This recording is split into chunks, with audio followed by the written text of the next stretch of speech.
그 산일번지입니다. 노인을 위한 나라는 없다 리뷰입니다. 이 영화는 그 미국 남부 사막을 배경으로 해서 시작되고요. 처음에 이제 벨의 목소리가 그 사막을 배경으로 해서 이제 오버랩 되면서 쭉 시작됩니다. 그 벨은 그 맨인 블랙에서 나왔던 토미 리 존스가 맡았고요. 그 벨은 그 영화에서 그 보안관 일을 하고 있는데 이제 3대에 걸쳐서 하고 있는 것으로 나옵니다. 그 소설에서는 2대인데 여기서는 3대로 나오죠. 그리고 그 벨이 여기서 독백으로 하는 얘기는 요즘에 그 사회 풍조가 많이 예전과 달라졌다. 요런 취지의 이야기를 합니다. 그러면서 요즘은 딱히 이제 살인 동기가 있어야 되는데 살인 동기가 없이 사람을 죽인다는 이야기. 그 이야기를 이제 벨이 합니다. 그러니까 이해할 수가 없다는 거죠.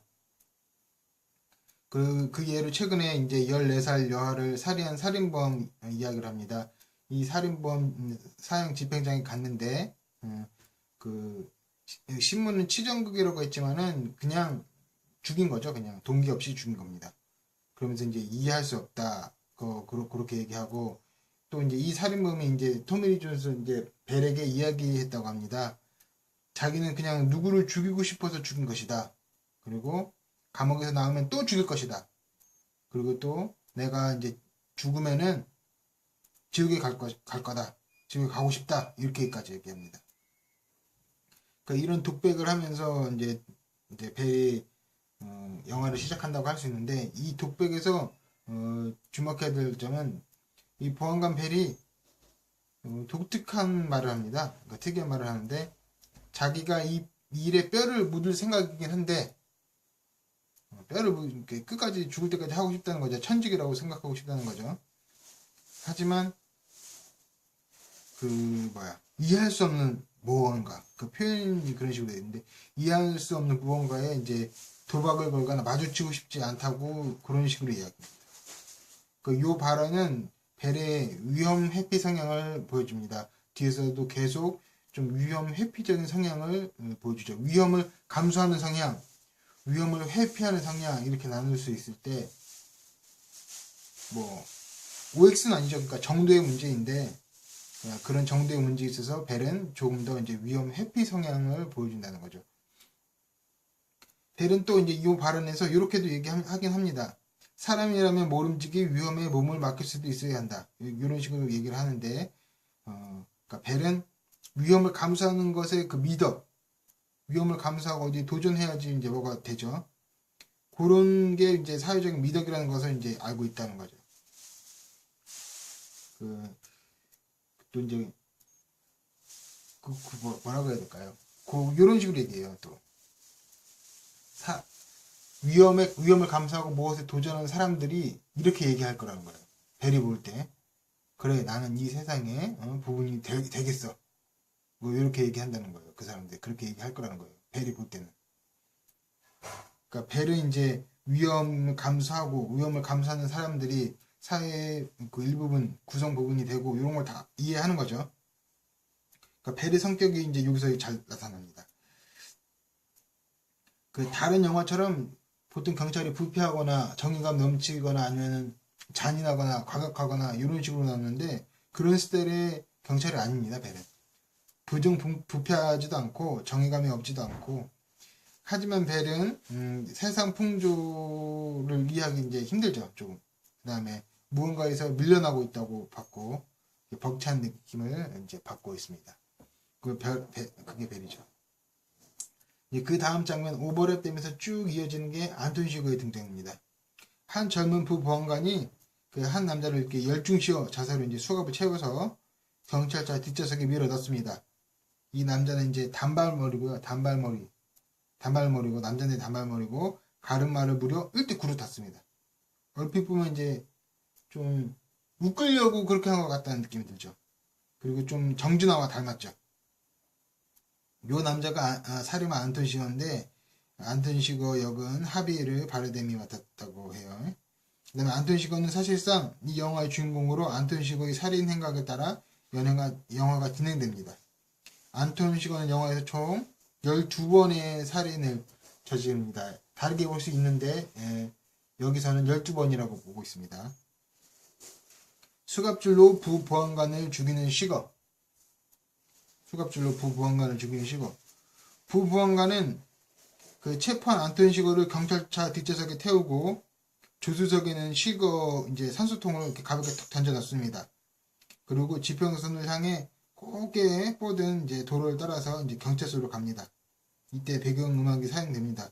영화는 배경음악은 사용하지 않지만 이제 보통 영화는 배경음악을 넣죠. 근데 배경음악을 사용하지 않아요. 대신 배경음은 사용합니다. 그 이제 본격적인 연쇄살인의 시작을 알리려는 듯한 그 의미를 주려고 의미심장하게 배경음을 사용합니다. 그 경찰서에 도착한 보안관은 의자에 이제 앉아가지고 상부에 전화를 겁니다. 부보안관이니까 뭐 이제 보안관한테 전화를 걸었을 수 있겠죠. 그리고 안톤 시거는 자기 뒤편에 이제 의자에 앉혀둡니다. 그때 안톤 시거가 기회를 놓치지 않고 전화를 걸고 있는 사이에 이제 쪼그려 앉아가지고 뒤에 이제 열중시한 자세에서 쪼그려 앉아가지고 다리를 이제 뒤로 빼는 거죠. 뒤로 빼려가지고 수갑을 앞으로 돌리는 거죠. 그렇게 한 다음에 전화 통화를 막 마친 보안관의 목을 수갑줄로 이제 잡아당깁니다. 이게 시거에 의해서 이제 부보안관이랑 시거라는 게 나자빠지죠. 그 다음에 부보안관은 뒤집혀가지고 배를 보면서 뒤집혀가지고 거북이처럼 이제 발버둥치고요. 그러니까 뒤집힌 거북이처럼 이제 발버둥치고 시거의 머리카락이 이제 바닥에 부재처럼 이렇게 퍼지고 막 눈도 휘번덕거립니다.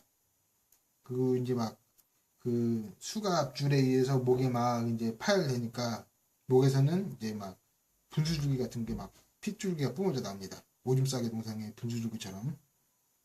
그리고 죽기 직전에 부보안관은 움척하고 움직입니다. 이것이 영화에서 첫 번째 살인 장면이자 시거의 첫 번째 살인입니다. 캐틀건으로 사람을 죽이는 시거. 이제 보안관을 죽인 시거는 이제 차를 타고 이제 경찰차를 타고 이제 쭉 가다가 차를 바꿔 타려고 경찰인의 사이렌을 쑥 이렇게 울립니다. 그러니까 차량 한 대가 먼저 서고 이제 시거가 차에서 내려서 캐틀건을 든 채 이제 운전자를 내리게 합니다. 그때 막 미소도 짓고 아빠처럼 아빠 미소, 큼지막한 아빠 미소를 짓고 이렇게 내리게 하죠. 그다음에 캐틀건은 산소통과 연결되어 있는데 공기압을 통해서 그 동물 머리에 볼트등 같은 걸, 심 같은 걸 박아서 죽이는 총입니다. 살인 무기인데도 운전자는 순선히 차에서 내립니다. 시건은 운전자에게 잠깐만 계시라 라고 한 다음에 캐틀건을 이제 상대방의 이마에 이렇게 딱 갖다 댑니다. 이렇게 딱 갖다 댄 다음에 그리고 이제 격발시킵니다. 운전자는 딸꾹질을 탁 하면서 이제 고개가 뒤로 젖혀지고 그리고 이마에서는 이제 인주가 묻은데 빨간 자국이 생기면서 이제 피가 흘러나오고 이제 쓰러져서 이제 죽는 거죠. 이것이 안톤 시거의 두 번째 살인이고 캐틀건으로 어떻게 살인하는지 영화가 보여주는 이제 첫 번째 장면입니다. 순식간에 두 명을 살해하는 안톤 시거 덕분에 영화는 강한 흡입력을 갖게 됩니다. 특히 영화에서 평범한 산소통처럼 보였던 캐틀건이 살인 도구로 밝혀지면서 이제 보는 이의 간담을 서늘하게 하죠. 그러니까 영화가 흡입력이 있는 게 안톤 시거라는 강력한 캐릭터 그리고 독특한 살인 도구 요런 게 영화의 그 흥미를 자아내게 하는 부분이죠. 여기서 우리는 이제 도축 도구를 살인 도구, 동물을 죽이는 도구를 살인 도구로 이제 응용하는 시각을 발견하게 됩니다. 디에고 코스타를 닮은 모스 르웰른. 영화는 이제 모스가 있고 모스가 돈을 짚고 도망가는데 그걸 이제 안톤 시거가 추격하는 거예요. 그리고 이 두 명을 추격한다고 해야 될까? 바라본다고 해야 될까? 그러니까 보안관 벨이, 늙은 보안관 벨이 이제 조용히, 나름대로 열심히 이제 바라보는 거죠. 이때 이제 다른 장면에서 이제 모스가 등장해야죠. 이제 모스가 이제 등장합니다. 모스는 이제 사냥꾼이고, 원래 용접공인데 여기선 사냥을 해요. 모스는 이제 아틀레티코 마드리드와 첼시의 축구 선수였던 디에고 코스타랑 비슷하게 생겼습니다. 코스염 입고, 조시 브롤린이 이 역을 맡았습니다. 영양떼 중 한 마리를 이제 모스가 겨누고 총을 발사하는데 실패하죠. 그리고 영양대가 가버리고 먼지만 남기고 영양대가 도망가고, 영양대가 떠나간 자리에 모스가 갑니다. 그리고 거기서 우연하게 귀가 잘린 검정 핏불을 발견합니다. 이 개가 피를 흘리고 절뚝이고 있는데, 피를 흘리고 있다, 절뚝이고 있다, 귀가 잘려 있다, 이거는 주인이 있고 주변에 뭔가 일이 이제 발생했다는 의미죠. 그래서 의문이 생긴 모스가 금방에 언덕을 오릅니다. 주변을 살피려고. 그리고 쌍안경을 들고 멀리 저편 어딘가를 살펴봅니다. 그때 이제 자동차를 발견하죠.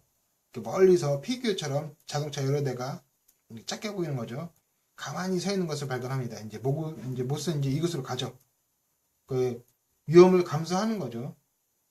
호기심이 강한 것이 되고, 그리고 총을 들고 조심스레 그곳으로 향해서 가보니까 거기 이제 마약 거래 현장이었죠. 이제 마약 거래가 틀어져서 서로가 이제 서로를 죽여버린 거죠, 다.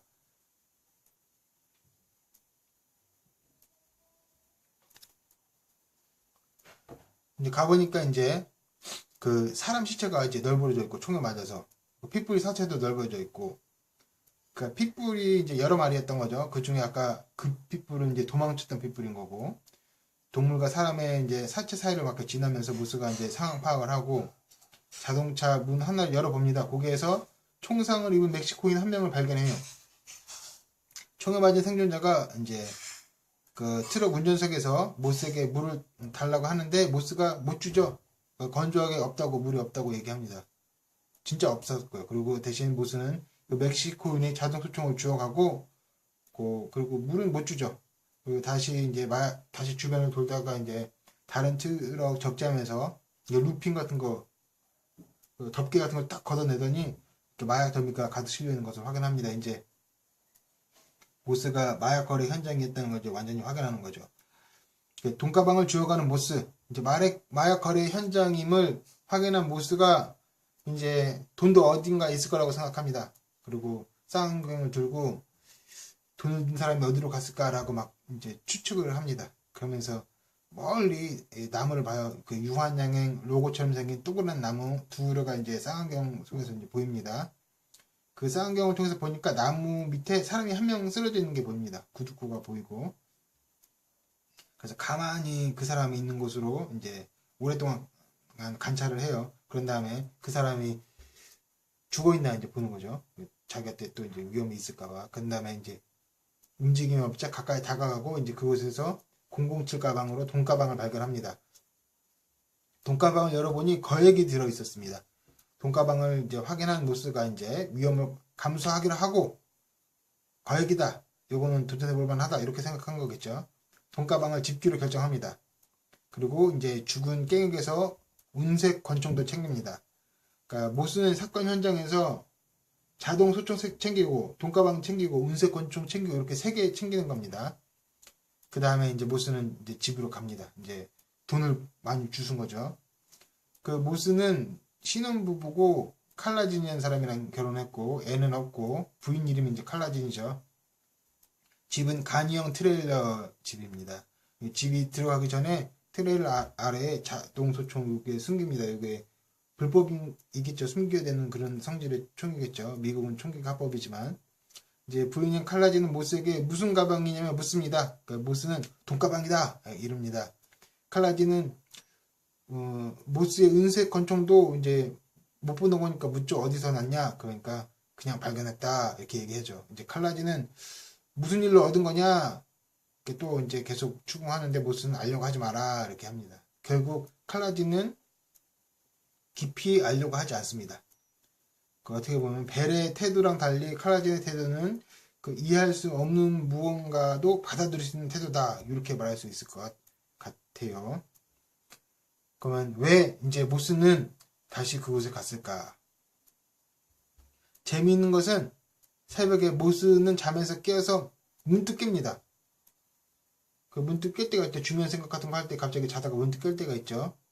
그러면 다시 사건 현장에 찾아가기로 해요. 그 다음에 이제 우유통 같은 거, 커다란 우유통인지 주스통인지에다가 빈통이죠.